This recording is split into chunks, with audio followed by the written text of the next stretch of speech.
Boa noite, pessoal! Estamos aqui com a live do Zarte, hoje, segunda-feira, agora 8h33 da noite.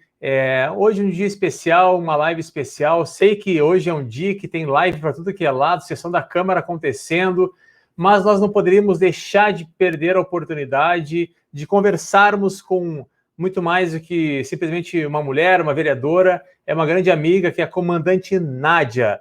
Por isso, nessa noite, nós teremos essa live com a comandante Nádia, vereadora, a qual eu já quero chamar aqui para conversar com a gente. Boa noite, comandante Nádia, tudo bem? Peraí, está sem áudio. Eu tirei o áudio para não atrapalhar. Boa noite, comandante. Boa noite, Cristiano. É um prazer estar aqui contigo, com as pessoas que estão nos acompanhando. Essa live já era para ter saído semana passada, eu tive um problema aí com familiares, né? Então, nessa época de pandemia, o pessoal que é mais idoso sempre dá um sustinho na gente, mas está tudo resolvido. Quero te pedir desculpa, tia, seguidores aí, mas hoje conseguimos aí falar, e é um prazer falar com alguém aí que está sendo uma referência aí agora na comunicação, nas lives e em toda a tua história aí que tu tem construído, né? Fora o que já passou, né? Coisa boa. Pois é, a gente está como a pandemia nos ensinou que a gente tem que buscar novas formas de comunicar, né? A gente já trabalha com comunicação há muito tempo, mas agora está todo mundo nas lives, está todo mundo participando desses momentos de live, e é uma alegria, porque a gente pode aproximar, né? Se antes era meio difícil, né? O pessoal não tinha muito contato e conhecimento, agora, através das lives, a gente meio que se obrigou a quem não conhecia conhecer, né? A aprender a mexer com isso, porque realmente a gente viu que facilita muito a vida de todo mundo. Mas para darmos... E une, né? Une os que estão distantes, né? Olha só que legal. Sim. O pessoal lá do Espírito Santo estava acompanhando esses dias, o pessoal de fora, nós fizemos uma live sobre a questão do autismo, da síndrome de aspecto autista, tinha pessoal do Uruguai participando, um pessoal participando, comentando, a gente vê que tem aí um pessoal bem interessado realmente em participar das lives. Mas, comandante, muito obrigado por ter aceitado, né? Não pôde ser na quarta passada, se não me engano, né? Quinta passada, mas fizemos hoje com alegria. E para começar, gostaria que você pudesse te apresentar um pouco, contar um pouco da história aí para o pessoal que ainda não te conhece começar a te conhecer mais agora.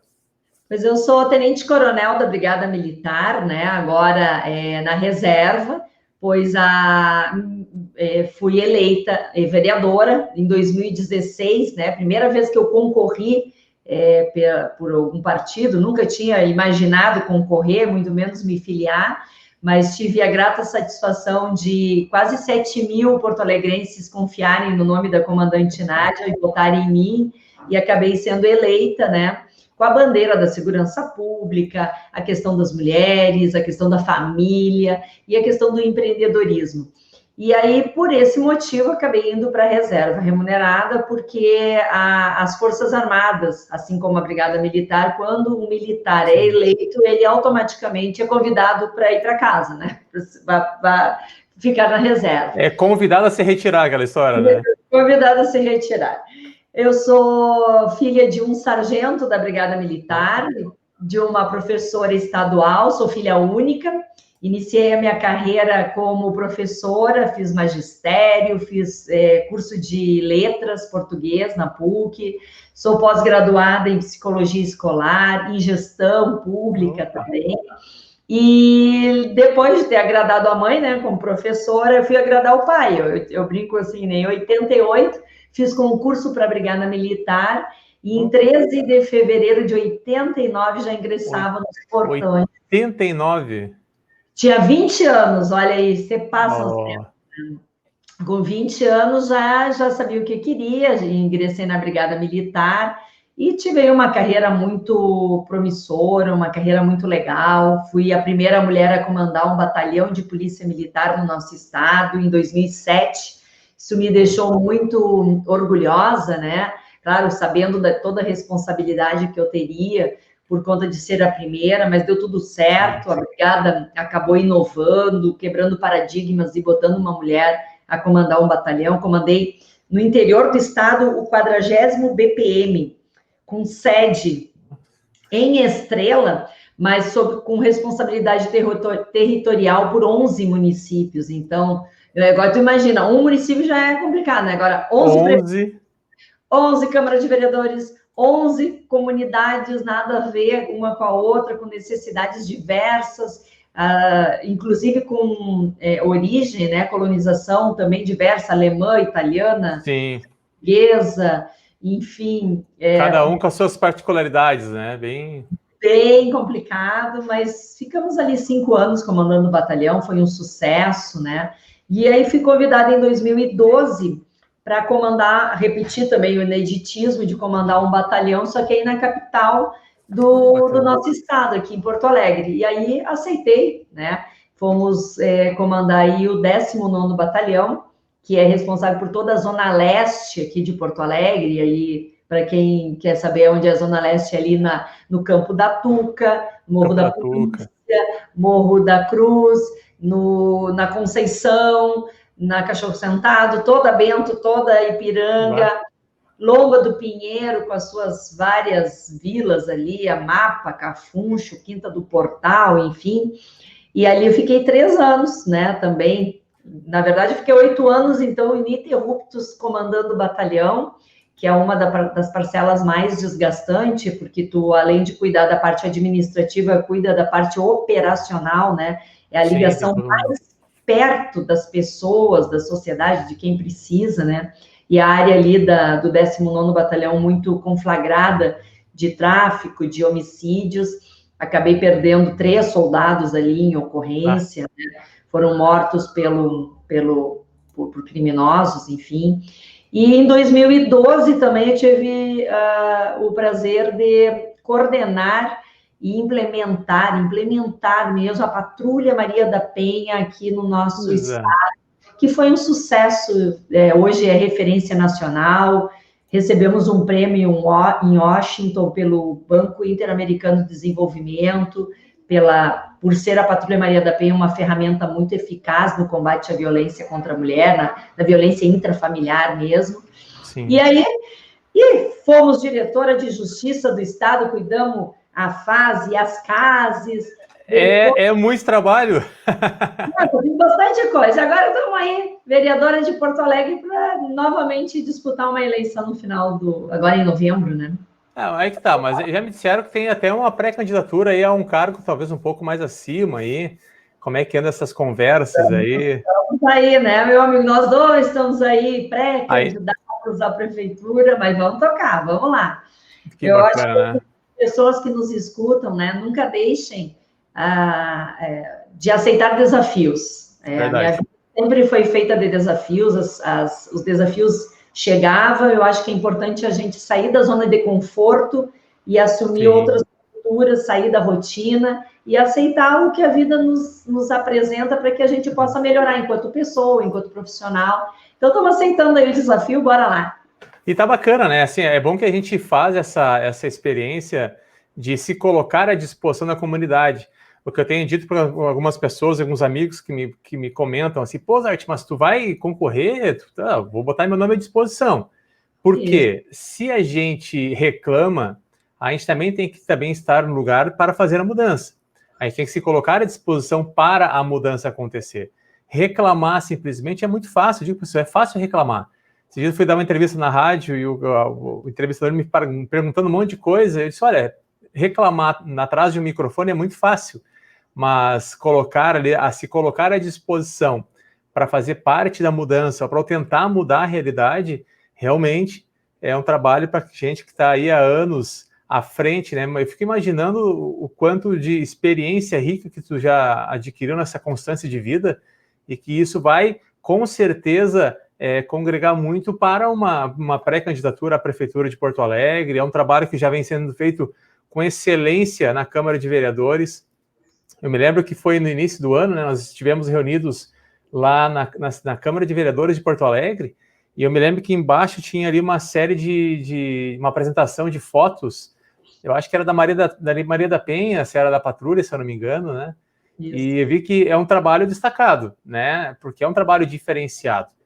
E aí, já entrando nesse nosso assunto, assim, para a gente não ficar com esse muito me enrolando muito, me diz, né?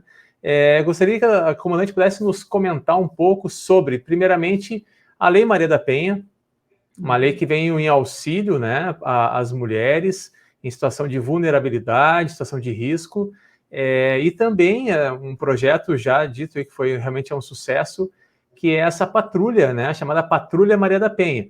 Claro, nós vamos falar outros assuntos, mas acho bacana nós conversarmos sobre isso, porque em tempos de pandemia, o presidente Bolsonaro falou lá no início que tinha aumentado, inclusive, a questão de agressões familiares, de agressão às mulheres, porque a gente sabe que mexe com tudo, mexe com a realidade familiar.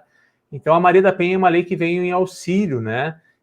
Se a comandante pudesse tecer realmente um pouco sobre isso, para a gente aprender junto, né? Eu estou aqui para aprender hoje. Querido, claro que sim. E é bom a gente compartilhar o conhecimento, porque sempre a gente, de tudo que se conversa, a gente sempre tira alguma nova novidade, a gente sempre tira alguma nova meta, pode fazer um novo projeto, enfim. Bom, agora é dia 7, hoje é 10 de agosto, dia 7 de agosto, sexta-feira, a Lei 11.340, que é conhecida como Lei Maria da Penha, completou 14 anos. Eu digo que é uma lei muito importante, que ela veio fazer uma proteção, e mais do que proteção, ela veio dar a parte assistencial para aquelas mulheres que, porventura, sofrem de violência intrafamiliar, né? Aquela violência doméstica tão conhecida. É uma lei que é extremamente didática, ela define o que é família, ela define os tipos de violência, ela explica, é quase um passo a passo de como se dá a violência contra a mulher e quais são as formas de combatê-la. Além disso, para mim, o grande quê da questão nessa Lei Maria da Penha é exatamente as medidas protetivas de urgência que ela traz como novidade. E o que são, as pessoas me perguntam, o que são medidas protetivas de urgência? É exatamente a primeira coisa que a mulher precisa: afastamento do agressor do lar. Muitas mulheres acabam não denunciando antes da Lei Maria da Penha, porque pensa lá, né, Cristiano? A mulher denuncia, chama a Brigada Militar, vai na Polícia Civil, representa contra o seu agressor, e aí tem que voltar para onde? Para casa. Para dormir quase que com o inimigo, né? Tinha um filme assim, né? Dormindo literalmente, né? E aí esse homem, né? Esse agressor, óbvio que não vai receber essa mulher com flores, com caixa de bombom, vai potencializar mais a sua ira, a sua raiva e vai acabar batendo nessa mulher de novo. Então, a medida protetiva de urgência é solicitada exatamente na delegacia, no primeiro momento que essa mulher quer representar contra o agressor. E além de afastar o agressor do lar, fazendo com que essa mulher possa ficar dentro de casa com os filhos, né? Que a grande maioria tem de 2, 3, 4 filhos com o agressor. Sim. Ele também distancia o agressor da vítima. E aí, o distanciamento é definido pelo juiz. 1 quilômetro, 500 metros, enfim, porque essa mulher também sai de casa e trabalha muitas vezes, né? Então, claro, o agressor não pode entrar dentro de casa, mas daqui a pouco vai incomodar, importunar essa mulher no trabalho. Então, também o distanciamento. E também, que as mulheres não sabem, né? É a proteção a testemunhas, a parentes, e também a proibição de pegar os filhos até que o processo seja liquidado.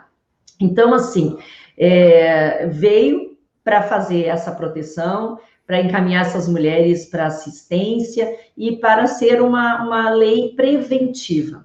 Bueno, podia ser um belo texto, né? É um belo texto. E como todas as leis, podia ser mais uma lei a não ser cumprida.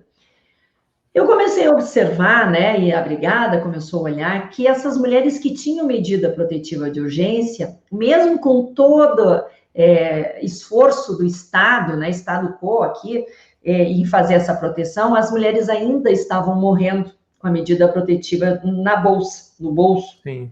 Dentro de casa, porque ela não impedia que o agressor entrasse dentro de casa, não impedia soco, facada, estrangulamento, E o agressor existia a lei, mas não existia uma efetividade. A lei não conseguia ter um alcance que deveria, no caso.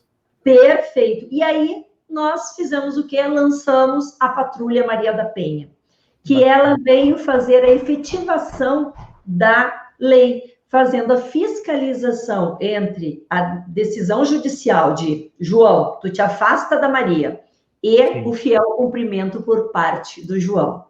No primeiro ano, a patrulha, que conta com policiais militares capacitados para trabalhar na questão da violência, por ser muito complexa, ter muitos meandros, né? A gente tem que entender que, às vezes, as mulheres se calam e continuam apanhando e não querem denunciar.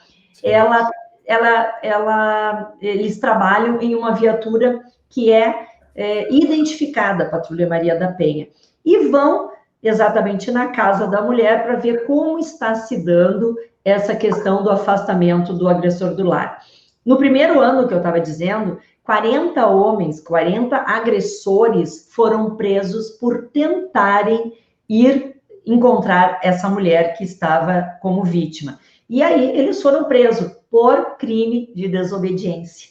Então, havia uma decisão judicial, uma Sim. ordem judicial, e eles não cumpriram, eram presos. E os 40 que foram presos no primeiro ano, caíam em si e diziam, mas então, bater em mulher é crime mesmo. E aí a gente tem que explicar, né? É crime bater em mulher, em idoso, em criança, em cachorro. A agressão é crime sempre, né?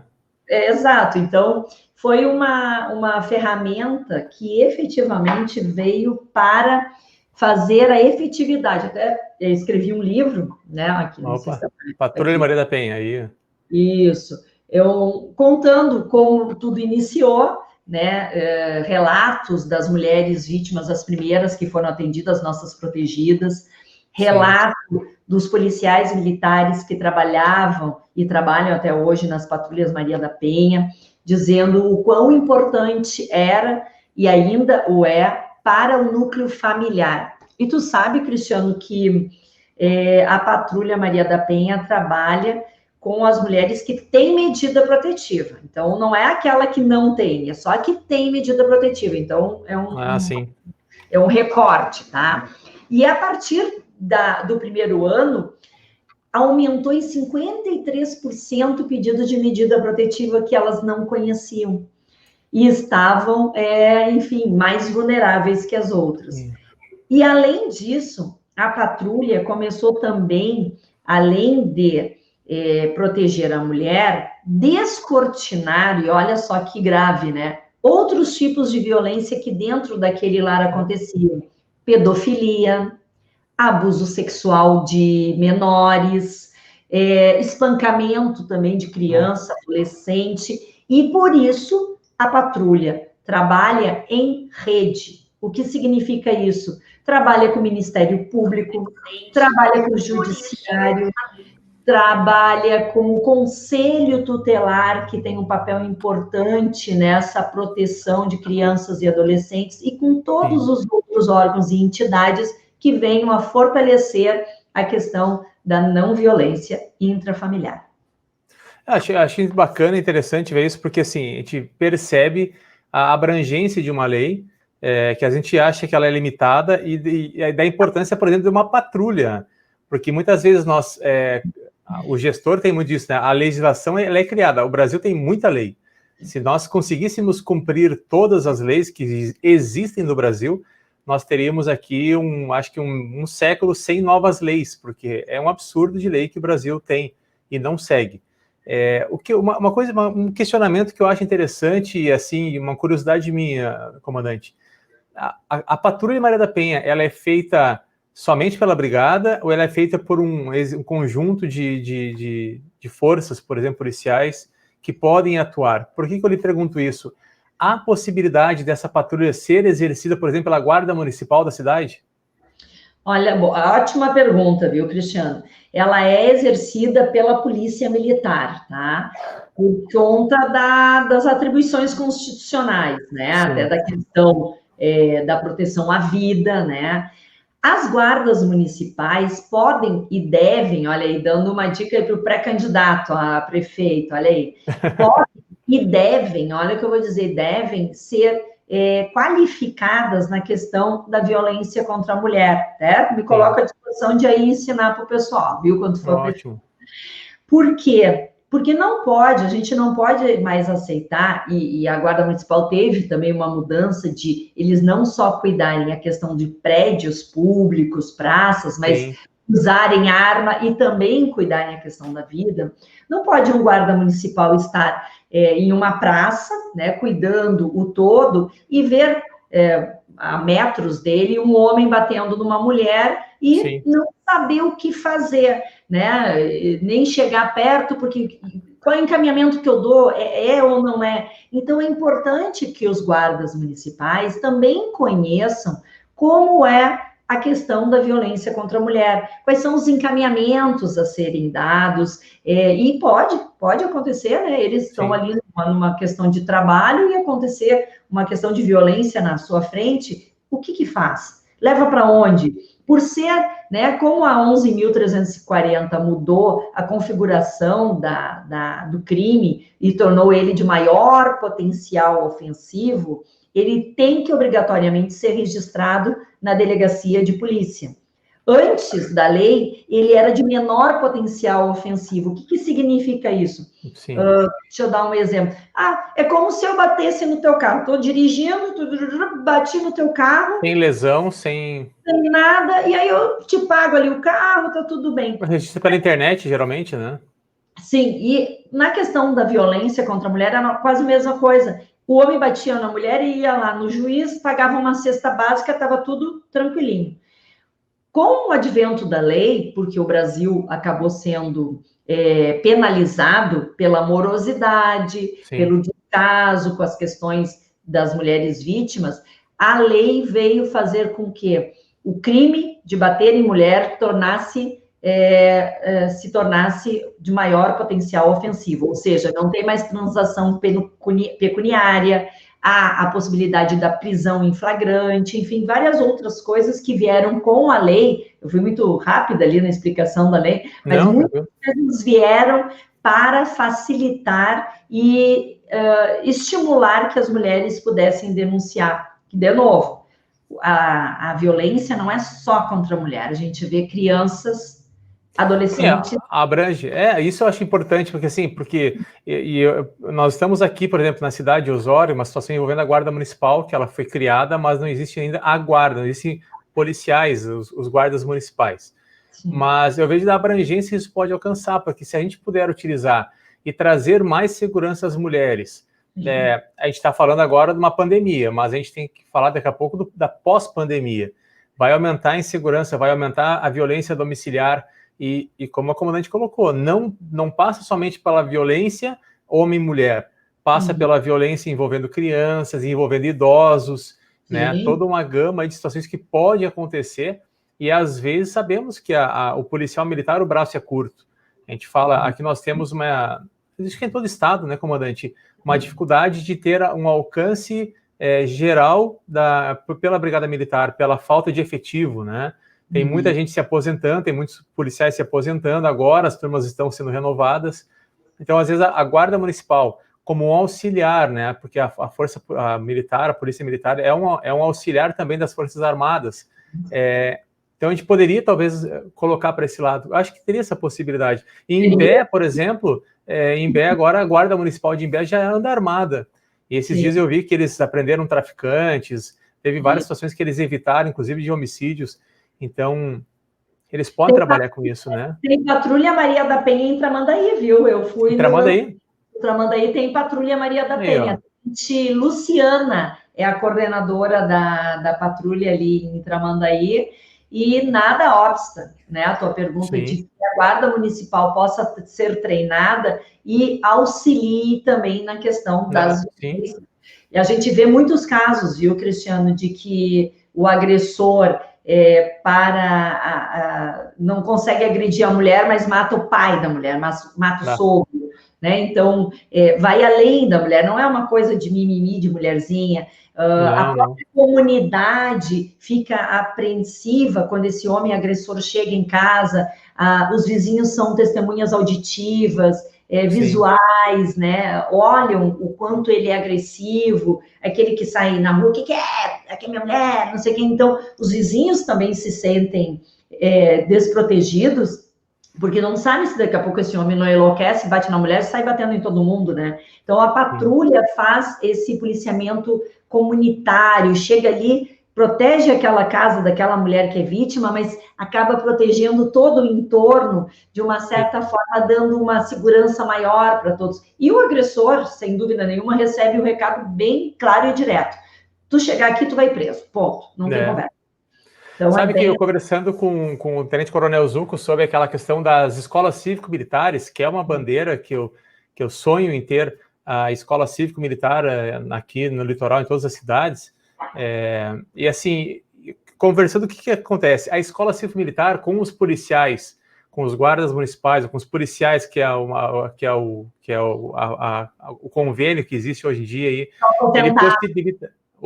aposentados, que podem fazer essa guarda, eles vão circundar não somente a escola, mas cuidar do bairro. A segurança ou a sensação de segurança que isso transmite à população só aumenta.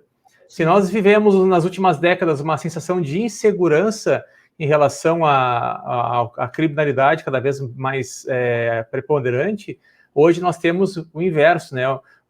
O nosso próprio presidente, né? Um presidente nunca investiu tanto na Polícia Federal, né? Então nas Forças Armadas, porque realmente o olhar para a segurança voltou a ter atenção. Isso é muito bacana, e eu acho que todas as forças policiais ganham com isso, e ainda agora com a Guarda Municipal podendo atuar também nos municípios, é uma força a mais, né? Mas que bacana isso, né? Faz as professoras também se sentirem seguras, que a gente sabe, né? Esse é o caso agora.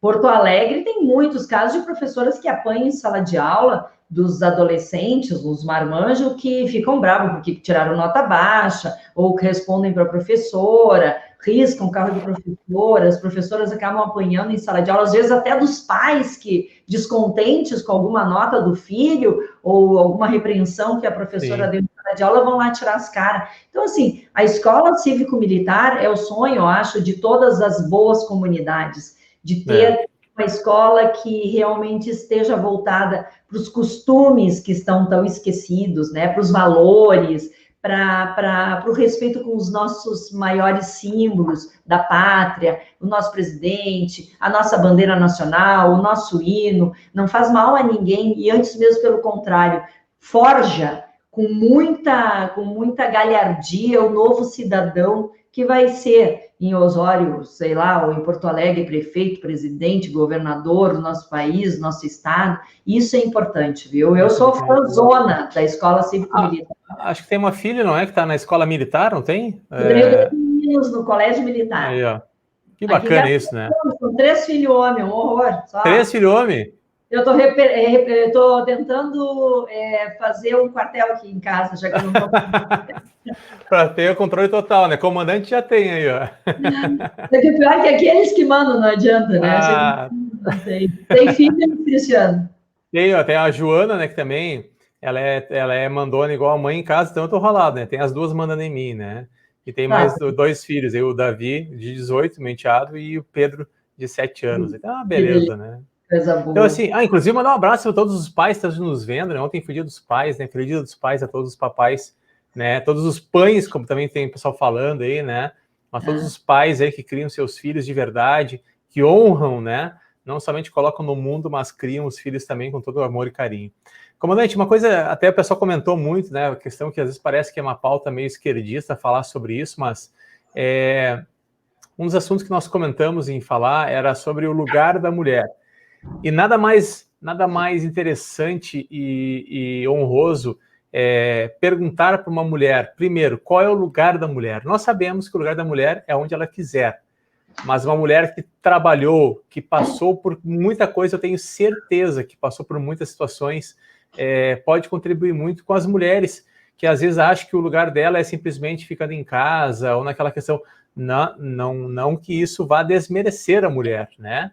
Mas a mulher, se ela quer crescer na vida, ela tem todo o potencial hoje, que se antigamente não se tinha, né? hoje se tem e tem toda a liberdade, inclusive, né, as mulheres estão dominando o mundo. Estou vendo que cada vez mais as mulheres estão nas pontas aí e os homens vão ficar realmente, acho que mais com o trabalho braçal, né, porque daqui a pouco é o que salva para a gente mesmo. Então, assim, o pessoal até comentou isso, mas nós somos um movimento, nós pertencemos a um movimento, uma ideologia de direita, né, comandante? Nos compreendemos conservadores, mas também sabemos que as mulheres têm o seu lugar e nós respeitamos sempre isso. Então, perguntando para a comandante, assim, não foi fácil, creio eu, essa história toda, né, essa trajetória toda de vida, desde os 20 anos na Brigada Militar, né, chegando agora na Câmara de Vereadores, mas passando como exemplo as mulheres, assim, o que tem a contribuir para que as mulheres possam realmente, não somente sonhar, mas idealizar e colocar em prática esses seus sonhos?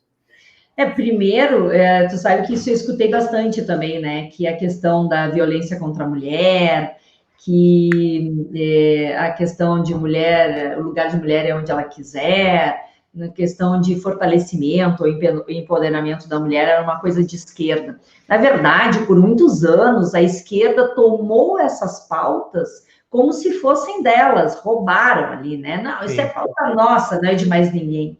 E tu sabes que a farda acabou me legitimando a cuidar exatamente dessas questões. E eu sou, né, de direita, sou conservadora nos costumes, sou liberal na economia, e nem por isso eu sou de esquerda por tratar dessas pautas.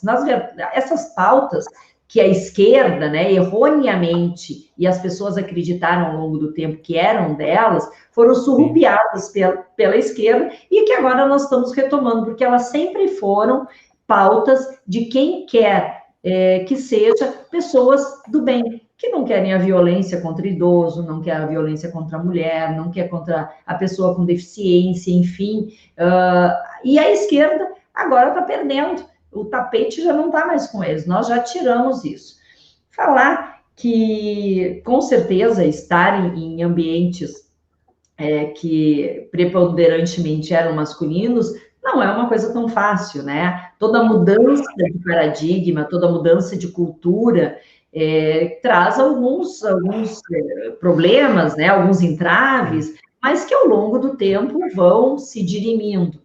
Até pouco tempo, eu dou o exemplo, as mulheres não podiam votar. É verdade. Hoje as mulheres já podem votar e serem votadas. Serem votadas, né? Então, é uma questão de tempo, né? Nós temos umas feministas enlouquecidas aí que rasgam na rua, fazem horrores, né? Axila cabeluda, não sei o quê. Mas isso só desqualifica o papel dessas mulheres, porque nós, mulheres, não estamos concorrendo com ninguém, nós estamos galgando espaços novos, sim, mas por conta do quê? Da qualificação, por conta da competência, do conhecimento adquirido ao longo do tempo. As mulheres se especializaram em áreas diversas, que até então as mulheres trabalhavam onde? Era na área do magistério, professoras, sim, ou na área da saúde, nem eram como médicas, eram técnicas de enfermagem ou enfermeiras. O tempo foi mudando, as coisas foram renovando, a globalização, século XXI, e as coisas vão andando aos poucos, as mulheres começaram a ingressar nas faculdades de engenharia, as mulheres começaram a ser cientistas, tem mulher até astronauta, tem mulher que piloto de avião de caça, estão nas Forças Armadas, ou seja, as mulheres goleira, futebol, jogadora de futebol, árbitro. Então, assim, mas elas não estão ali, ela vai estar ali porque ela é mulher, coitadinha. Não, ela está ali porque ela ralou, porque ela estudou, porque ela se especializou, porque ela focou, ela teve foco, fé e coragem de ir lá e fazer. Então, saiam, né, mulheres, das suas zonas de conforto e façam o que vocês querem. E como tu dissesse, Cristiano, aquela mulher que quer ser dona de casa, maravilha! Que bom que tem mulheres que querem ficar em casa, cuidando dos filhos, mas nem por isso elas devem ser desrespeitadas. Bem pelo contrário, o respeito deve ter pela pessoa, pelo trabalho que ela executa, até porque a gente sabe, uma dona de casa trabalha tanto quanto, né, ou mais... Eu estou vendo isso. Ah, como agora todo mundo em pandemia, a gente não está É, em casa, né?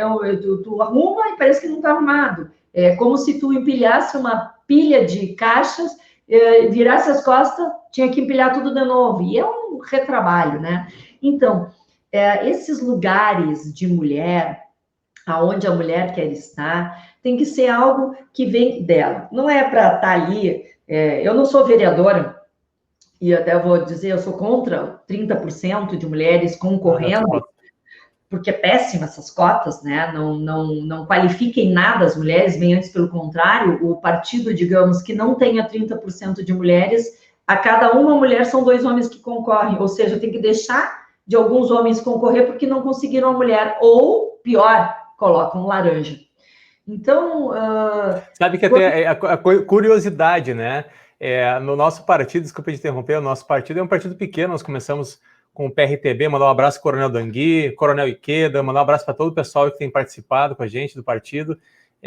A comandante quase veio para o nosso partido também, mas ficou na troca, ele disse, vai vir, né? Vai trocar, né? A comandante está no partido agora, comandante. Democratas. Democratas, né? Então, assim, um abraço para o Neymar Pacheco, que também de Osório, que faz parte do Democratas. Então, assim, quando essa situação foi acontecendo da criação do partido aqui em Osório, foi em março, e surgiu a questão de nomes para concorrer à vereança, né? Eu tinha colocado meu nome à predisposição para a vereança, mas pelo caminhar foi para prefeito. E aí nós nos deparamos com uma situação ao contrário, que agora nós temos, a princípio, duas mulheres pré-candidatas e um homem pré-candidato. Aí aquela história do medo, porque a questão da cota que eles falam até do gênero, né? Sim. Do medo de o homem não querer concorrer, as mulheres não vão poder concorrer também. Porque essas cotas de gênero, porque isso veio, claro, para a grande maioria, sempre foram os homens, né, que estavam à frente. Na Câmara de Vereadores aqui, nós temos 8 homens e uma mulher na Câmara de Vereadores. Inclusive, mandar um abraço, não sei se ela está olhando, a Jocélia, que é pré-candidata, está sempre acompanhando as lives também. Ela é pré-candidata a vereadora, assim como outras várias aqui em Osório, e eu vejo assim que existe essa possibilidade das mulheres ocuparem os espaços de uma forma não por conta da sua cota, porque infelizmente cada vez mais as cotas em si elas vêm sendo prejudiciais à democracia, né?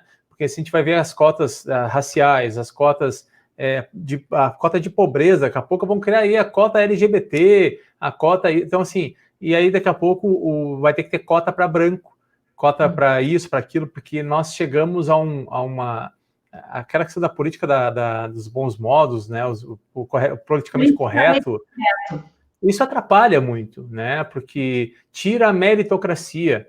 A mulher não chegou ali porque ela é capaz, ela chegou ali porque ela ocupou uma cota. O negro não chegou ali porque ele é capaz, ele chegou ali por causa da cor da pele dele. Não, né? Isso não acontece. Isso, infelizmente, nós temos que mudar essa mentalidade. Claro, graças a Deus, essas cotas referentes aos negros, elas foram muito benéficas. Mas e os pobres que não têm cota, muitas vezes, né? Então, é um assunto bem delicado mesmo. Mas que bom saber que a doutora, que é comandante aí, ela é contra, porque isso mostra realmente que é possível vencer sem se utilizar desses artifícios criados aí pela militância, muitas vezes esquerdista, né, que a gente vê que acontece, né? A maioria, na verdade, né?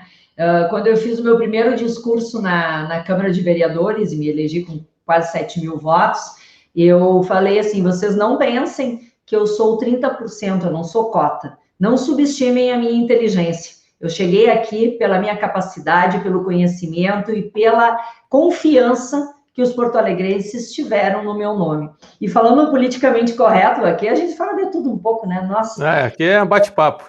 Tu viu que a NASA vai querer revisar possíveis nomes ofensivos de planeta, estrelas, galáxias, porque eles eram, como é que diz que eram, iam contra, eram preconceituosos, a galáxia, a estrela anã, a estrela esquimó, o buraco negro.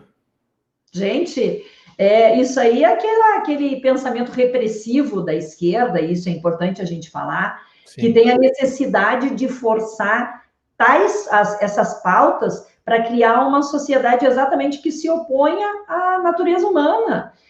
uma pauta esquerdista que censura a liberdade de expressão, que é muito ditadora e que por 16 anos ficou no governo federal desmantelando o que nós tínhamos, mandando dinheiro para fora, para países de esquerda, criando horrores na Copa, em vez de terem, né? Gosto de futebol, mas em vez de terem colocado milhões em estádios de futebol, se tivessem construído hospitais, postos de saúde, nós não estaríamos desse jeito hoje. Então, são coisas que a gente tem que falar e que as pessoas não podem se esquecer. Quem que transformou o Brasil nessa pobreza, desemprego, educação péssima, saúde péssima e segurança também péssima. Quero mandar um beijo para a Jocélia, viu? Conhece a Jocélia? E o Ed. Está sempre ligado. E o vereador Ed, que é da minha turma, é coronel. É verdade, né? Isso é verdade. Está em sessão agora. Você vai até as 10h30, 11 horas de sessão aí. Até a Jéssica Seferin também está te mandando um abraço aí, está participando, deu um oi aí.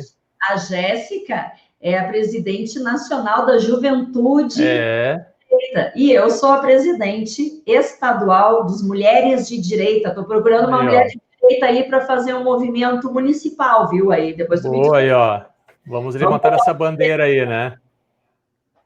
Olha, o pessoal tá dizendo assim, ó, comandante Nádia é governador. Daqui a pouco eu vou começar a botar os recados aqui, vai ver só.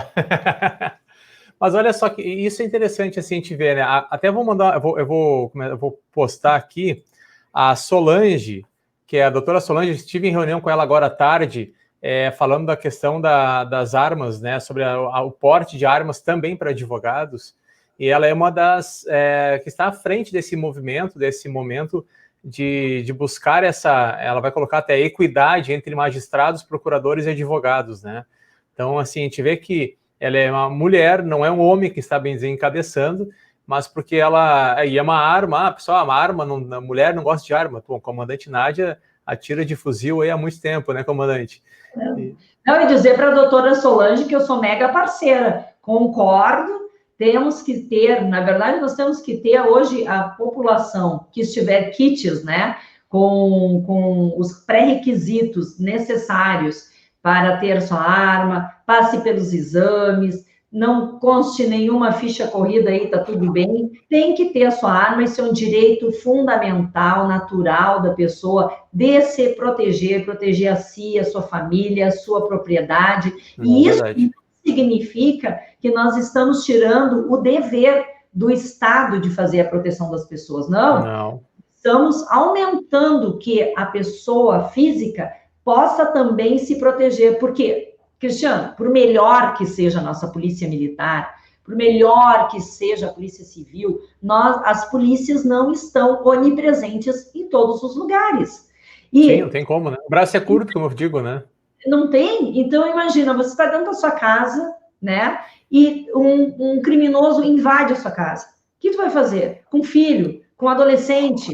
Vai ficar simplesmente de refém dessa pessoa? Teve um caso muito emblemático há anos, em Caxias do Sul, em que uma senhora de 70 anos matou um criminoso. E foi absolvida, porque legítima defesa. E foi a arma que mais igualou uma senhora de um jovem criminoso. Ou seja, a arma não mata ninguém. A arma é um instrumento que iguala as pessoas. E isso é que nós temos que entender, né?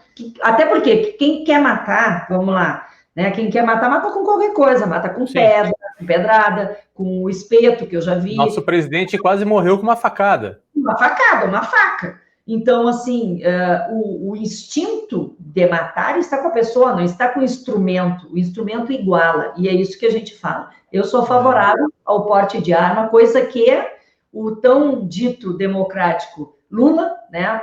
Mas vamos dizer, estou no Fernando Henrique Cardoso, não esqueçamos. Lula, tão democrático e tão pelo povo, mesmo com o povo gaúcho dizendo que não queria entregar suas armas, fez o desarmamento, a lei de desarmamento. Até a semana passada tivemos aí a live com o deputado Rui Irigaray, né, um dos fundadores da ProArmas, e foi bem elucidativo. Isso acho que é um direito à liberdade, é um direito a portar armas, né?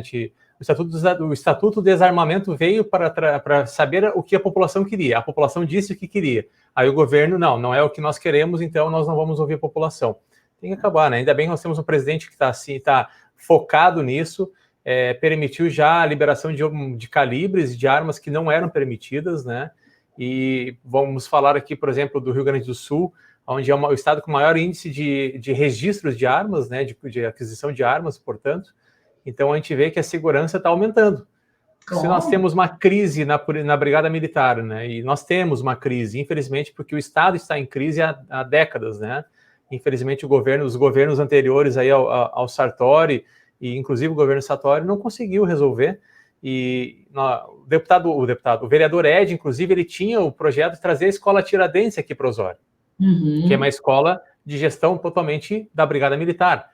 Como a Brigada está em crise, não tem como, no momento, se pensar nisso. Mas é um sonho que está na gaveta, mas não está esquecido, né? Considerando o Estatuto de Desarmamento, fez o quê? Tirou as armas das pessoas que tinham identidade, RG, CPF, endereço, e esqueceu de avisar os bandidos, né? Que era para entregar suas armas também. Ou seja, população tipo ovelha e os lobos tudo solto. Né? É dureza, né? Até para finalizando aquele assunto, a Mari está sempre participando, ela vai colocar, é a fase que estou vivendo, sobre estar em dona de casa, né? Estou dona de casa por escolha, já me dediquei ao trabalho por mais de 20 anos, mas voltarei, quando também decidir voltar. Isso que importa para uma mulher, estar onde ela quiser, mesmo que seja em casa. Isso aí. Isso aí, Mari, não interessa. Nós podemos estar em qualquer lugar que a gente quiser, mas temos que ser respeitadas. E o Luciano Furnaleto, que até ele vai pedir aqui que a gente vá para o Aliança, né? O Aliança é um sonho aí que também a gente está esperando, né? E vai colocar... Eu até concordo, viu, Luciano? Ser favorável a cotas de baixa renda. Sim. É justo, porque aí pega o negro, o branco, a pessoa com deficiência. Isso. Aí é justo. Aí a justiça prevalece, né? Concordo. Viu como esse bate-papo é bom? Gente, assim, ó, sobre seus presidentes do Senado e da Câmara estão enrolando nessa questão. A questão, acho que das armas, né? Eu não tenho culpa daqueles presidentes lá fora ali, eles que eu não tenho nada que ver com eles. Cheguei agora no Democratas e todo mundo é grandinho, o problema é deles lá.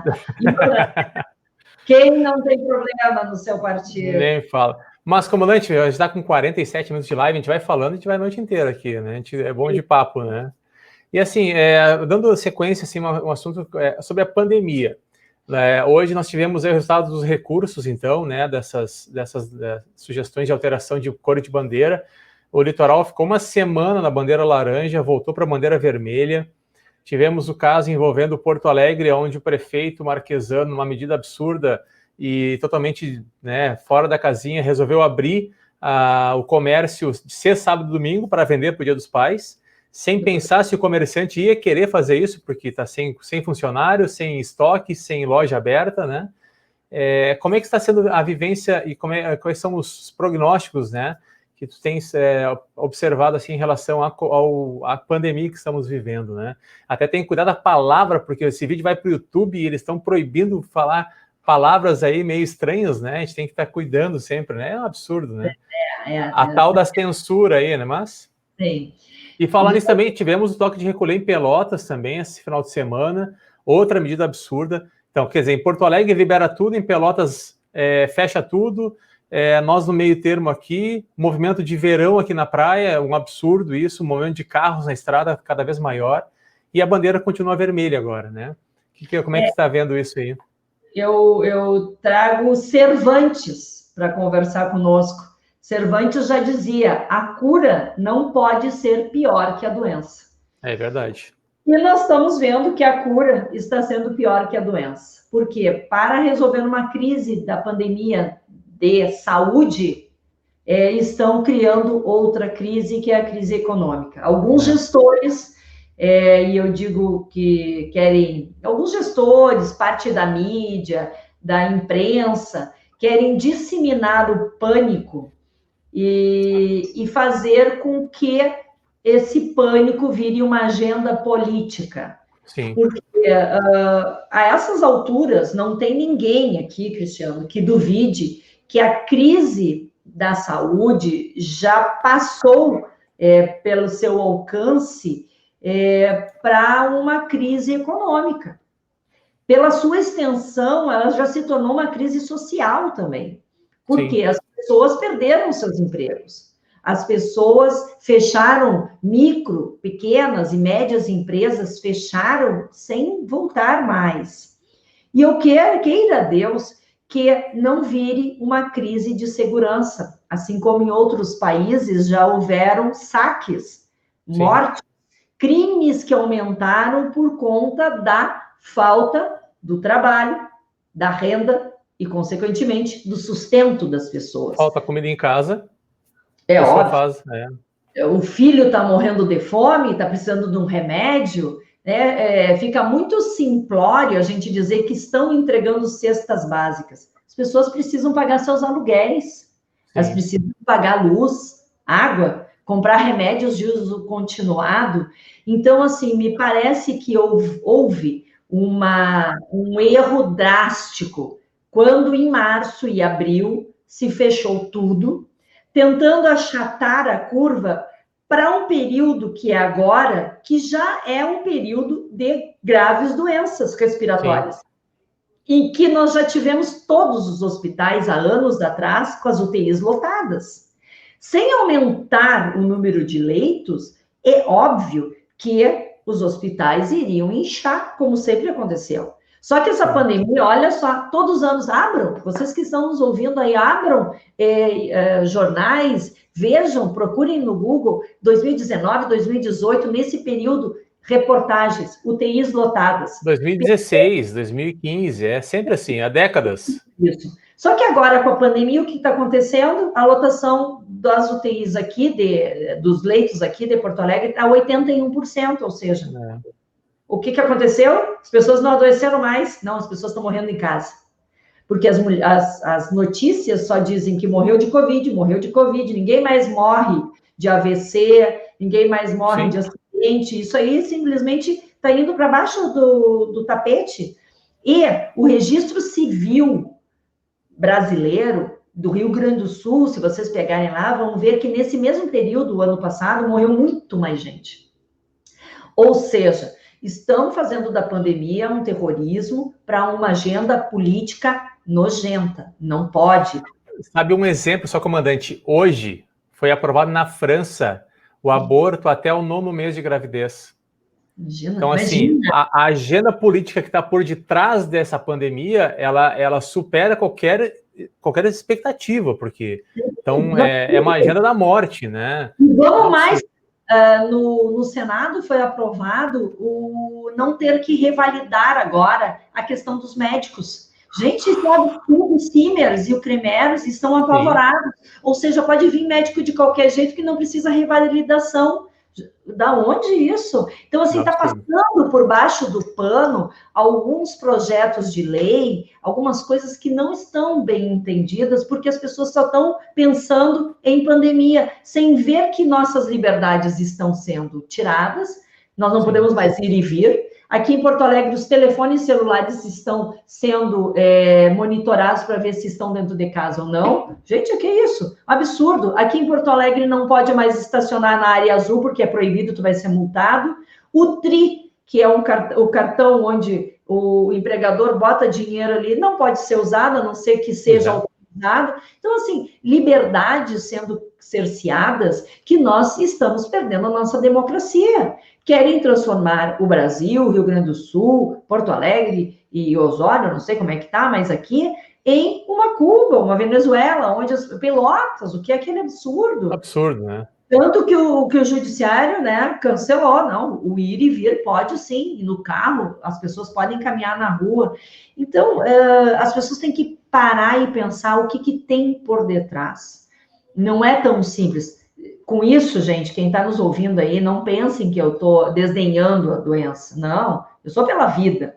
Sou pela vida, por óbvio, mas economia e saúde não andam dissociadas. Não são excludentes umas das outras, porque... Não tem como, né? Até para comprar uma máscara, tu precisa de dinheiro. Para comprar um respirador, para pagar os médicos, os enfermeiros. Como que faz? É um elo, que se é uma corrente, que se um elo for perdido, acabou.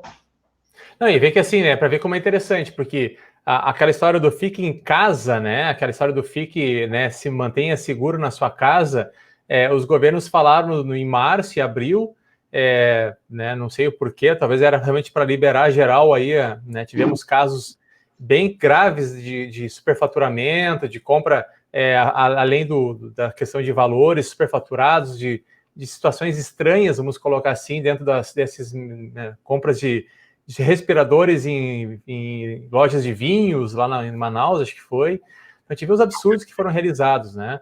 E a gente vê que as medidas não foram efetivas. Aí, vamos dizer, não gerou resultado porque o Bolsonaro disse que era só um resfriadinho. Aí começam as narrativas.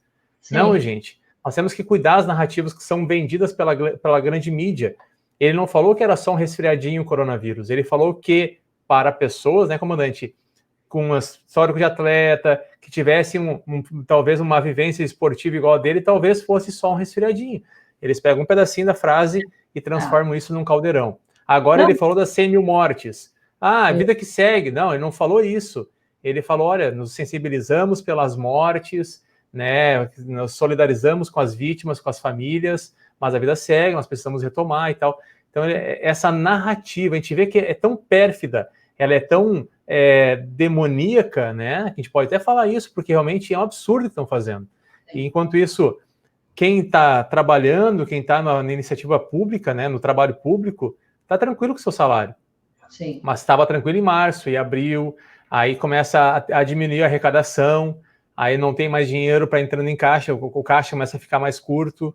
Daqui a pouco os prefeitos olham e não vou ter dinheiro para pagar salário. E aí, não, vem cá, vamos voltar a trabalhar, né? Vamos voltar a trabalhar, porque... Com certeza. E vamos lembrar, Amazonas, Manaus, era um horror, lembra? Logo no início ali, mortes. Estão abrindo semana que vem as escolas. As crianças estão indo para a escola. Ou seja, gente, estão fazendo palanque em cima de cadáver. Infelizmente... Para ver como aquela medida do Mandetta de fechar tudo foi um absurdo. Porque isso, inclusive, agora o interino, né, da saúde falou, né, sobre o inverno amazônico, que de novo se criou narrativa, se tentou diminuir a fala dele, porque lá no verão, março e abril, lá na Amazônia, é uma época de chuvas abundantes, de temperatura mais úmida, e aí os problemas respiratórios são maiores do que agora. Então a gente vê que naquela época o Rio Grande do Sul poderia estar aberto. Março, abril, maio, né, para iniciar um fechamento gradual. Vamos parar, quem sabe, 10, 15 dias lá para o junho, julho, quem sabe a gente consegue segurar a curva. Não, né? Se iniciou tudo errado, se meteu no meio errado e no final está errado ainda, né? Porque agora, quarta-feira, a gente tem uma live sobre tratamento precoce. Querem proibir o tratamento precoce. Se veio para auxiliar, enquanto a vacina não está disponível de forma geral e universal, por que não, né? Será que porque a vacina, o tratamento precoce, ele vai diminuir as internações de UTI? Será que vai acabar a narrativa, vai acabar o caos que governadores e que políticos geraram? Então a gente vê realmente que o vírus foi politizado, né? Se aproveitaram, não conseguiram falar de corrupção do presidente, então vamos achar outra forma de menosprezar o trabalho dele. Estão dando tiro no pé, né? Mas assim, a gente vê que realmente isso é um absurdo que está acontecendo, e pessoas estão morrendo. Daqui a pouco pessoas vão perder seu emprego, já várias perderam. Eu acho que a comandante também aí vai passar nas lojas, vai passar pelas ruas de Porto Alegre, aqui em Osório também é assim. As placas de aluga-se estão cada vez mais abundantes, as lojas estão fechando, as pessoas estão perdendo emprego. E aí o que vai acontecer depois? Né? O Bolsonaro falou que não tem como manter esse auxílio emergencial durante muito tempo. Também vai acabar o caixa, vai fazer o quê? Vai imprimir dinheiro? Né? Aí aumenta a inflação. Então, assim, é um absurdo atrás de absurdos, né? Não sei até quando vai isso, né, comandante? É um terror, é um terror. Comandante, para nós irmos para o nosso encerramento, já estão quase uma hora de live aí, não quero também lhe tomar seu tempo. Estava vindo de uma live, vai para outra, assim vai indo, né? A vida está corrida aí. Mas, assim, sobre essa questão das narrativas anticomércio, nós estávamos falando. A comandante participou também aí em Porto Alegre de um movimento para a reabertura do comércio, né? Como é que anda essa negociação? Não só participei, como sou uma das autoras do projeto de lei que abre gradualmente o comércio, indústria e serviços e academias, igrejas, templos aqui. No primeiro momento nós conseguimos passar o projeto, mas como sabem, né, o projeto ele vai para o prefeito e o prefeito vetou. E nós não conseguimos derrubar o veto no segundo momento. E, além disso, tenho participado junto com empresários, com trabalhadores de movimentos e manifestações aqui em Porto Alegre, para que a gente possa efetivamente abrir o comércio. Os empresários precisam, os trabalhadores precisam, a roda tem que girar, né? Sem trabalho, as pessoas não têm renda, não têm dinheiro e não têm sustento. Nós falamos em nome daquelas pessoas que trabalham de dia para botar a comida de noite na mesa dos seus filhos. E dizemos sempre, né, Cristiano, o que é essencial, né? Porque dizem, só vai abrir o que é essencial. Para mim, essencial é todo o trabalho que traz a comida para casa, para a família da gente. Sabe assim, um exemplo, eu sou advogado. A advocacia parou. A gente não pode dizer assim, não, mas tá advogando. Não, não tá. A advocacia não é nada, mas o mercado tá ganhando dinheiro. Também não tá, né? Tá tudo muito a nível baixo, né? E aonde a gente vai ter uma retomada disso, talvez 2021. Até lá o que fazer, né? Então a gente tem que ver realmente que as pessoas têm que voltar a trabalhar, a roda tem que voltar a girar, porque do contrário aí a gente vai ter... bom, vamos falar agora, em época eleitoral, né? Vai ser uma eleição totalmente... diferente das que nós já tivemos, as formas de se fazer a campanha, de se fazer a política totalmente diferente, e inclusive isso foi pauta, né? Muitos deputados do Centrão na Câmara Federal não queriam que as eleições fossem adiadas, porque sabiam do desgaste que seus prefeitos que iam buscar a reeleição estavam sofrendo, né? A gente vê o caso do Marquesan agora, um absurdo de querer fazer aí a abertura e fechamento a cada 15 dias. Abre 15 dias, fecha 15 dias. O vírus vai escolher quando ataca, né? Não, essa semana eu não ataco porque a semana é deles trabalharem. Então a gente vê que as medidas elas não podem ser tão radicais, né? E por isso uma medida gradual, uma questão correta, né? Uma medida de voltar todo o trabalho essencial. O trabalho do advogado é essencial para ele, o trabalho da professora é essencial para ela. Existe agora um movimento até de pais que não querem que seus filhos voltem a estudar, porque também é difícil isso, mas esses pais também têm que pensar... Quem não quer, não abre, não manda, entendeu? Quem não quer abrir, não abre, quem não quer ir, não vai. Deixa a liberdade, né, sendo exercida, né? Isso aí. Porque assim, eu vejo que assim, tem pais que agora estão dizendo, olha, eu não quero que meu filho volte a estudar, não vai para a escola porque vai pegar vírus do colega. Tranquilo, mas esse pai consegue dar aula para os seus filhos, né? Agora, e aquele pai que não é bem letrado, aquela mãe que não tem ali um conhecimento, que tem ali meio que semi-analfabeta, as pessoas esquecem desse tipo dessas pessoas, será, né? Os gestores esquecem desses pais, né? Colocam os pais numa situação de vergonha para com seus filhos, porque eles não sabem passar a matéria para os seus filhos. Então a gente vê que parece que é tudo uma quebra de... a gente vai falar também da teoria globalista, mas é aquela quebra do símbolo da família, né? Cada vez mais agem com maneiras de quebrar essa simbologia tão importante aí, não só para a cultura judaico-cristã, mas para todo mundo, né? Como é importante termos uma família bem estruturada. Então, assim, comandante, isso. Só queria lhe agradecer, não quero tomar mais seu tempo, queria agradecer nesse bate-papo, que é fundamental nós irmos aprimorando. Gostei muito de conhecer mais sobre a questão da Maria da Penha, né? Essa lei tão importante para as mulheres. A Patrulha Maria da Penha é importante também, tudo que ela pode agregar de segurança, não somente para as mulheres, mas para todas as pessoas e situações de risco que podem acontecer com crianças, adolescentes, com idosos. E, assim, só posso lhe agradecer. Primeiramente, por essa amizade que começou há pouco tempo, né? Mas, assim, me lembro até hoje do dia 11 de dezembro de 2019, que tu me mandou um parabéns, um feliz aniversário lá no Pampa Debates, que a gente olha toda noite, a gente assiste lá em casa, né? Então, assim, eu quero te agradecer por se colocar à disposição, porque a gente vê que muitas vezes as pessoas reclamam, as pessoas questionam, mas não se colocam à disposição. Uma pessoa colocou aqui perguntando sobre políticas públicas. Acho que políticas públicas se fazem assim, com o aumento de conhecimento, com a troca de informações, nós vamos construindo juntos cidades melhores, né? Eu acho que a comandante tem muito a agregar para Porto Alegre. Porto Alegre é uma cidade que não tem quem não ame, né? Capital dos gaúchos, né? Uma cidade que é importantíssima para todos os gaúchos, e por isso que é muito importante que quem esteja lá quem estiver lá a partir de 1º de janeiro de 2021, tenha essa certeza de que o trabalho que lá acontece, que aí acontece em Porto Alegre, né, como a gente está em Porto Alegre, ele se expande para o Rio Grande do Sul inteiro, né, e que exemplos também são seguidos assim. Então, muito obrigado, e queria te colocar, assim, queria deixar à vontade, né, para as considerações finais, para colocar aí realmente uma palavra final para a gente que está aqui tentando fazer uma nova política. Nós temos aqui 16 anos de governo do PDT, de pessoas que têm um pensamento um pouco contrário, um PDT que agora voltou contra o marco do saneamento básico, um PDT que é oposição ferrenha ao nosso presidente, que é oposição ferrenha também nas situações, até mesmo do Estado, né? A gente vê que quando todos os deputados estaduais votaram em uma situação, eles votaram contra. Então, parece que se joga sempre contra. Então, nessa questão, assim, queria deixar à vontade, né, para falar um pouco sobre, não só para mim, mas para todos aqueles que também pensam em se colocar à disposição. Nós sabemos que essa onda azul, a onda dos conservadores, ela está vindo.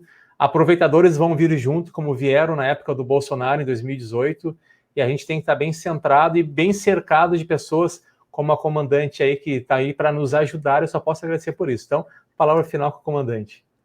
Nossa, eu quero só agradecer, viu, Cristiano, a tua generosidade de me convidar para a gente fazer esse bate-papo aqui, bem descontraído, bem informal. Agradecer as pessoas que ficaram aí nos acompanhando até agora.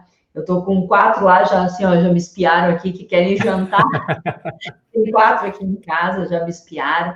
Mas é sempre bom a gente compartilhar conhecimentos, receber também o retorno das pessoas. Quero te desejar, Cristiano, aí um sucesso enorme. Se a gente não sair da zona de conforto, efetivamente a gente não tem como fazer a mudança. Já dizia São Tomás de Aquino, é proibido reclamar, então não reclamemos, coloquemos a mão na massa para fazer a diferença. Mandar também um abraço para o tenente Paulo Crambeck. Crambeck! E é pré-candidato a prefeito em Tramandaí, assim como tu é pré-candidato. Estiveram em live ontem, né? Foi ontem que tiveram uma live, né? Isso. Então, desejar a ti, Cristiano, e ao Paulo, pré-candidatos aí a prefeitos, né, de Osório e de Tramandaí, muito sucesso, uma caminhada muito legal, comprometimento com o coletivo, responsabilidade e honestidade são qualidades que o bom político não deve nunca perder, isso que deve reger as nossas caminhadas. E dizer que fico à disposição, né? Quem quiser me procurar, eu tenho as redes também, no Facebook é uma página, tá, gente? Não adianta pedir amizade, porque é página. Então, lá no Facebook, dá uma curtidinha, começa a me seguir, Comandante Nádia, Instagram, YouTube e Twitter também. Quem quiser conversar, manda ali um recadinho no bate-papo individual, que eu respondo da meia-noite às 6, quando sobra um tempinho, eu tô respondendo, tá, gente? Estou bem nessa também. E vamos vencer juntos. Obrigada. Vamos sim, se Deus quiser. Comandante, muito obrigado. Desculpe tirar teu tempo. Deixar para o pessoal também que amanhã teremos o nosso contraponto, né, toda terça-feira. Quarta-feira, uma live vamos fazer, então, sobre o tratamento precoce com 3 médicos. Quinta-feira teremos uma live sobre ansiedade e depressão na pandemia com uma psiquiatra e uma psicóloga. É uma semana de lives também que estamos fazendo aqui para aproveitar esse tempo, né, comandante? A partir do dia 15, a gente diminui um pouco a nossa forma de atuar, então a gente tem que aproveitar a semana. Muito obrigado, só posso realmente pedir que Deus te abençoe, tua jornada. Até agora Ele te abençoou, daqui para frente vai te abençoar mais ainda, e com certeza vamos dar boas risadas e crer sempre realmente que o futuro melhor está ali, né? Basta a gente acreditar e fazer a nossa parte. Deus abençoe, um abraço ao teu esposo também, que eu conheci em Porto Alegre, né? Abraço à tua família, né? E que nós possamos juntos comemorar a vitória, né? Primeiro, da vida, né? Vamos passar por essa pandemia, ela vai acabar e nós vamos poder nos abraçar e nos reencontrar. Forte abraço, comandante, muito obrigado, viu? E até a próxima, se Deus quiser. Conto contigo de novo numa próxima vez. Tchau, tchau.